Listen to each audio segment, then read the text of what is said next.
really easy to get bogged down in the various data of life. Especially in our modern culture, we have so much information coming at us at all times. From every angle, it seems. Not only from the technology that we interact with, sometimes constantly, but in our relationships too. In our relationships with other people, and the relationships we have with organizations and situations that we involve ourselves in. There's so much information that it can be really easy to just try to oversimplify or even ignore information that doesn't fit a narrative, that doesn't comport with our ideas of how things should be or what we're actually doing, what should be happening. It can be really difficult to take in everything that happens to us and make sense of any of it. Because again, a lot of it is just too much. It's too much information. But it's also really easy to get lost in individual data points, individual circumstances, and kind of miss a larger message, miss what the whole of our lives is really trying to tell us. Reacting to everything that happens to us not only has a whipsaw effect to it of having us bounce from state to state to state, but it's really confusing as well. When we're overly involved in everything that happens to us, we're not really seeing the whole. We're not really able to process the patterns and themes of what's going on. We're not able to do this because too much of our attention is taken up on what's currently happening. When we're overreacting to the individual elements of life, we're really under-responding to the overall path our life is taking. We're too invested, we're too bonded to the micro, and we're missing the message of the macro. We're too invested in what's happening right now and not invested enough in what's really been happening over the long term. A lot of these ideas can get pretty difficult to actually apply. Not only is it pretty difficult to really look at our entire lives and make any sense of it, it can be really difficult to try and mute or temper our reactions to the events and circumstances that are happening to us. But of course, to really make sense of our lives, to really have a sense of agency and ownership and clarity over the direction our lives are taking, we really have to endeavor to understand them, understand ourselves on a deep level. We really have to look beyond the superficial and the long-term minutiae of daily life and really look at the overall themes, the overall patterns. Really work to pay attention beyond our own reactions. To really take a half step back and be able to understand what happens to us and what we're doing in a greater context. To really be able to look at not only our own behavior and the effects it has on the people around us, but also the effects that people around us have on us. And oftentimes this means slowing down a little bit. Oftentimes this means taking our response time and intentionally making it longer. Intentionally building in pauses so that we can actually process what's going on, so that we can actually get out of the reactive part of ourselves and be able to sit with things for a minute, be able to dwell in what's happening and not immediately leap into what we're going to do about it. This can happen a lot with the patterns we notice in our lives that even when we are taking a longer view of our life, when we start to notice these unhelpful patterns, these things that we seem to be doing, these ways we seem to be acting against ourselves, against our own self-interest, against the things we say and believe we actually want, then once we spot these patterns, there's a part of us that immediately wants to erase them and rub them out. This is often the same part of us that wants to have the knee-jerk reaction of just doing the opposite. But if we react too quickly, we can really miss learning about why we were doing what we were doing in the first place. Now, we've taken an overly reactive view and we're making overly reactive corrections to the overreactions we've witnessed that we've already have. We're continuing the same sort of behavior, just in a different way. But this can get really uncomfortable. There's something that seems to be inborn in the human animal. That's this latent and sometimes overt discomfort with uncertainty. That when we don't know, we work really hard to know. And sometimes needing to know so quickly means we jump to conclusions that are false. And because we're not dwelling enough in the unknowing, dwelling enough in the confusion even, we're not really considering the beliefs we hold as well as the new ones we're forming. But this can be a really tricky thing. This seems like it could lead to a whole bunch of inaction, navel gazing. But this is one of those things, like a lot of spiritual ideas, that once we start to develop it, it really builds on itself. There's kind of a spiritual fitness that kicks in, that as soon as we start to change these habits, it is really effortful and really inefficient.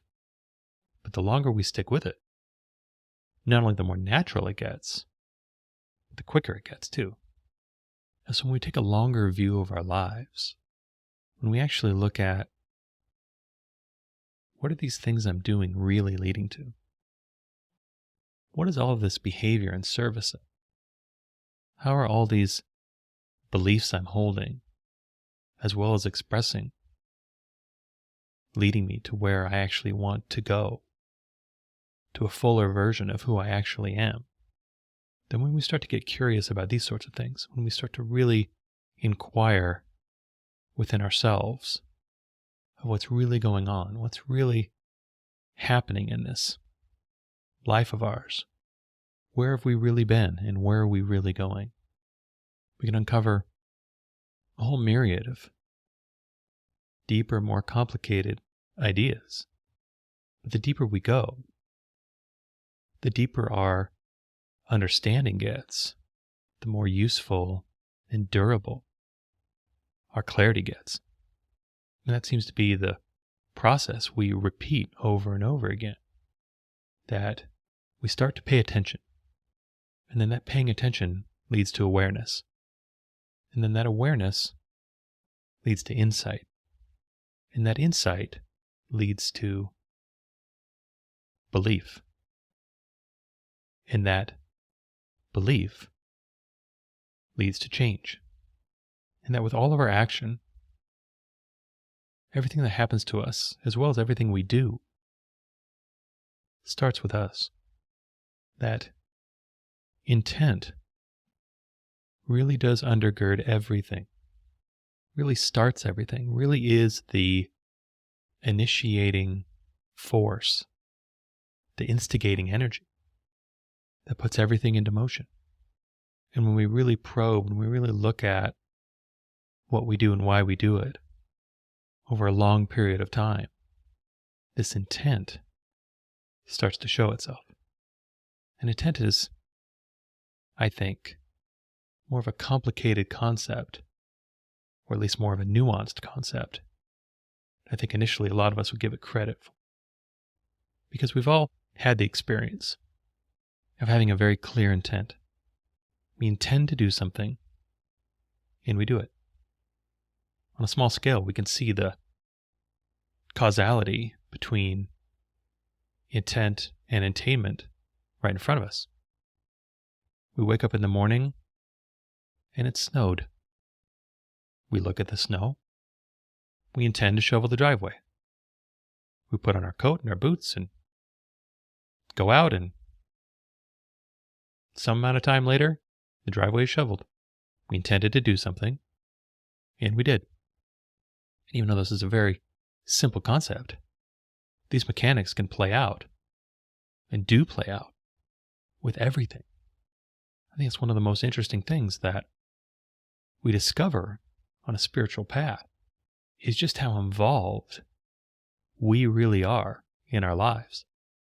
How much creative credit we actually have of when we look around and realize that what happens to us is a reflection of what's going on inside of us. That's a really heavy thing to at first witness and then know. Intent runs through everything. Intent starts everything. That's what gets it rolling. But again, it's not as simple of an idea when we look at all the aspects of our lives. Because intent is really tied up in ideas like belief, self-confidence, awareness, consciousness. That the thing that we are aiming to do, and more importantly, why we're doing it and what we hope to achieve, can really be filtered through all sorts of different factors. We may be doing things, we may be choosing to do things that are actually actively harming us. And so are we intending to harm ourselves? Well, the simple answer is no, not usually. But the more complicated answer is, yeah, kinda. That if we really look at not only what we're doing, but why we're doing it, we can really get to the baseline of intent. We can realize that even though something may be harming us, we're actually getting something out of it. And because we're getting something out of it, there's part of us that wants it. And because there's part of us that wants it, there's part of us that is not only maintaining it, but set it in motion in the first place. When we really look underneath the things we do, and even the things that happen to us, there's intent in there somewhere. But again, it's a tricky thing to really identify. It's hard to take such an honest look at ourselves and really question our own motives, question our own beliefs, really hold ourselves up to the scrutiny of as full and complete awareness that we can possibly create. That's hard because it's human nature to ignore the parts of us we don't really like, to look away from the less esteemable, less noble, less pure parts of ourselves. The thing is, no good is accomplished by ignoring parts of ourselves, because those parts are still acting, whether we know it or not. Our lives are still a reflection of our whole selves, whether we know it or not. And the deeper our lack of consciousness goes about ourselves, the more it feels like we're a victim, the more it feels like we're put upon by this world that is random at best, cruel at worst. This is where true, deep self-awareness is so helpful. That the more we understand ourselves, the more truth we know and we can integrate ourselves, the more we understand our lives, the more we understand other people, the more we understand everything around us. It's kind of a funny side effect that we understand other people better by understanding ourselves more. That it's not, at least at first blush, what at least some of us, I think, would be frightened of using too much self-awareness and then getting overly self-centered. And then when we're overly self-centered, we ignore anything that isn't about our own personal gain in that given moment. That the more self-centered we are, the more ignorant we become. Because we focus our awareness and our attention on a very small sliver of life, the very small sliver of personal gain in that given moment. We shrink life down to whatever is currently gratifying me or frustrating me. But obviously, there's a very, very small sliver of what's really going on. And it's boiling life down to an extremely fractional part of what it actually is. And when we limit life to such a small window, it's no wonder that the experience is pretty frustrating, confusing, and often miserable. Because we're not really looking at life in its fullness. We're just getting a tiny snippet, tiny bits and pieces, and not really seeing the whole of what's actually going on. Because when we're too wrapped up in ourselves, too wrapped up in what we're currently getting or not, at the very least, we miss the perspective that a longer view can give us. That actually, maybe getting everything we want isn't the best thing for us right now.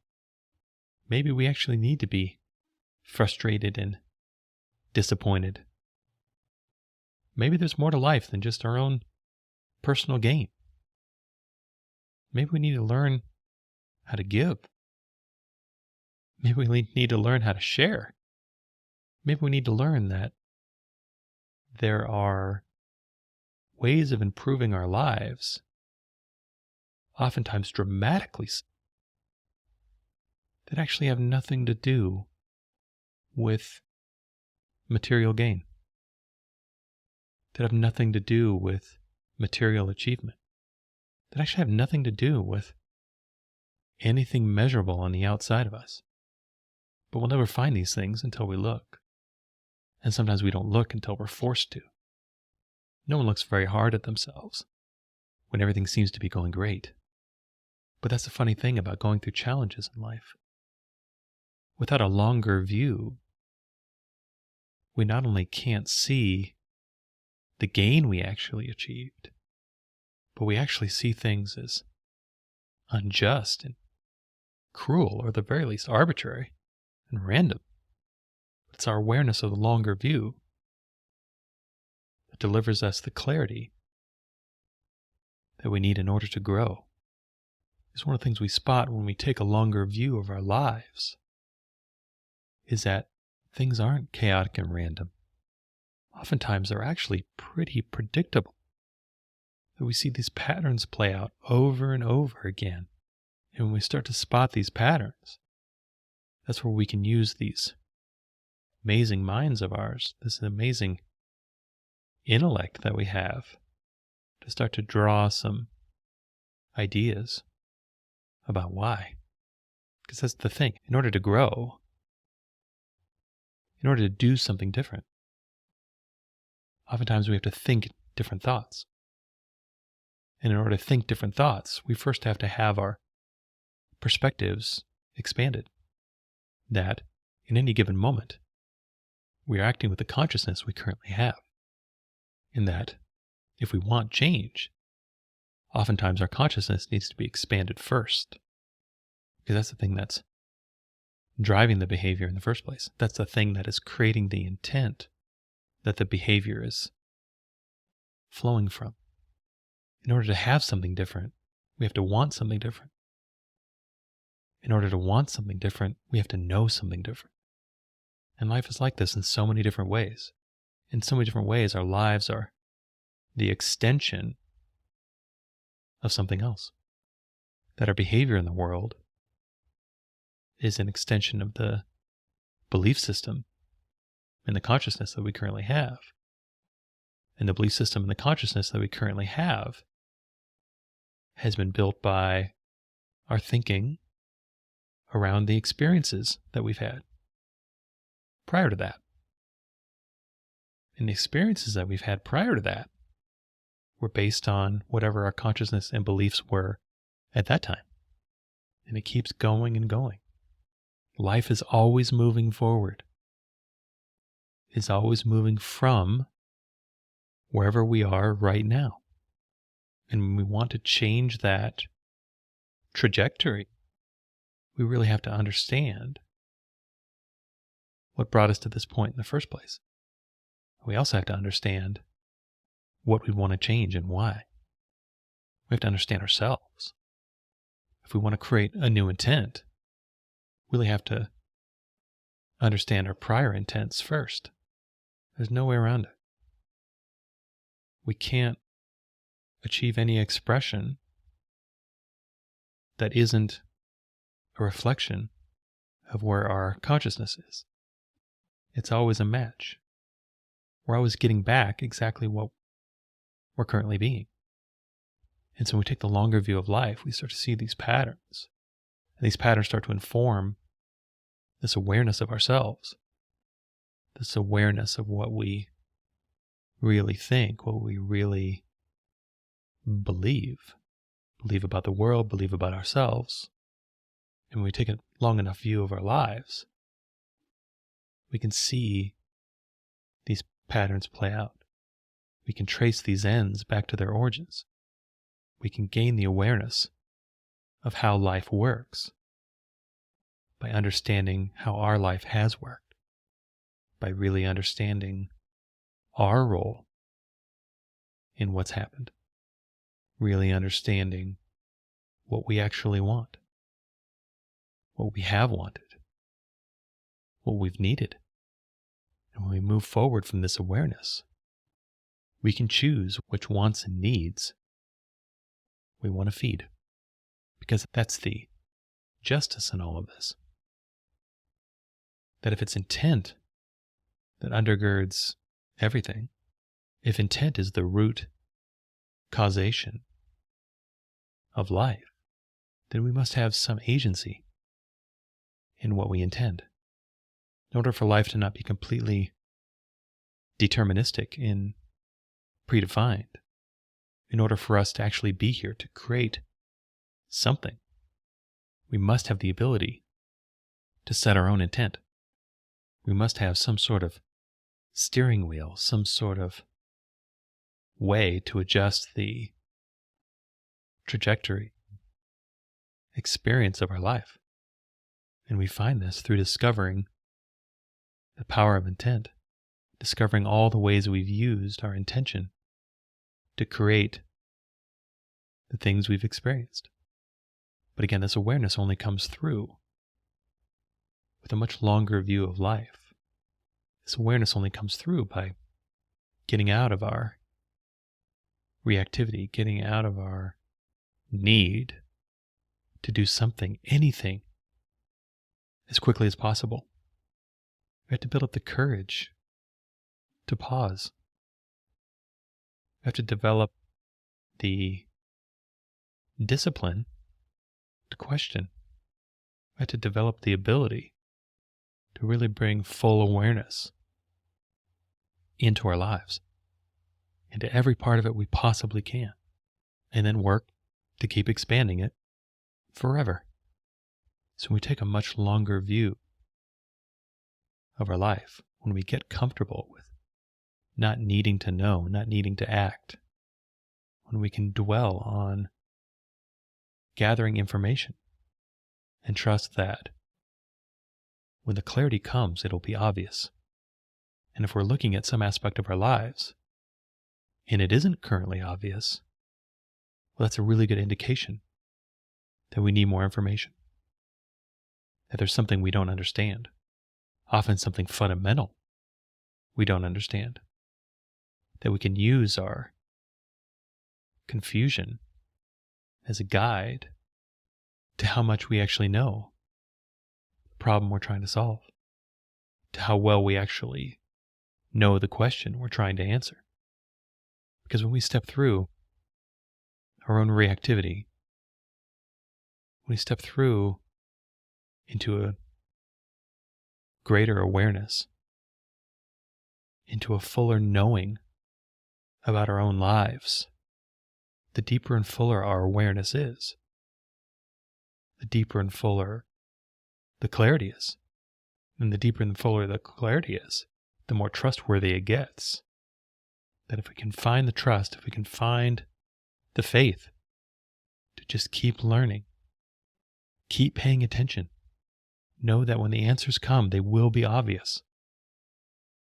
But if it's not obvious right now, then we need to keep listening, keep paying attention, keep going, step by step, knowing that with enough attention, enough honesty, enough courage, enough faith, the clarity we seek, the change we want, the feeling that we're going after will emerge on its own. I hope you enjoyed this episode. All episodes are given freely. If you feel inspired to give, please visit theunionpath.com/donate. If you have a question, you can contact me at theunionpath@gmail.com. Take care and all the best.